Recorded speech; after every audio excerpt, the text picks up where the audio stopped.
যুক্তরাষ্ট্রের টেম্পো ভাইয়া বলতেছে যে ইরান প্রকাশ্যে চুক্তিবদ্ধ হতে ভয় পাচ্ছে, বরং তারা বিতর্কত যে চুক্তিবদ্ধ হতে যাচ্ছে। ওরে ভাইয়া, ওগুলো হাস্যকর ভাইয়া।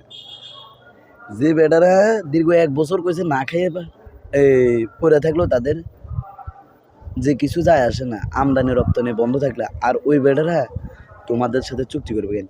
1956 সালে দেখছিলাম যে ক্ষেপণাস্ত্র তৈরি করছে, ওই ক্ষেপণাস্ত্র শুধু মারতেছে। এখন এই দীর্ঘ 60-70 বছরে এখন যেগুলো তৈরি করছে ওইগুলো তো এখনো মারেনি। ওইগুলো মার করতে ইসরায়েল আর তোমরা এমনি ধ্বংস। আরও কইছো যে হরমুজ প্রণালী খুলে দিবে কেন? ইরানে বলছে হরমুজ প্রণালীতে যদি তেল নিতে হয় তো ওই চীনের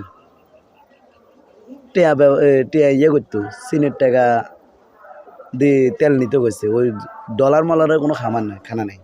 আর তোমরা করতেছো তোমরে যে চুক্তিবদ্ধ ভয় পাচ্ছে। হ্যাঁ, আরে বাট পারি রে, মানে এটা বলতেছো তোমরা ভয় পাচ্ছ, বরং তারা বাঘের মতন গর্জন দেখাতেছে। একের পর এক ক্ষেপণাস্ত্র মিসাইল যেভাবে তৈরি করতেছে, যেভাবে মারতেছে, এভাবে না আমার মনে হয় যায় না যে টেম্পো ভাই আর কয়েকদিন টিকতে পারবে। জয় বেশিরভাগই আমার মনে হয় ইনশাল্লাহ ইরানেরও হয়ে যাবে।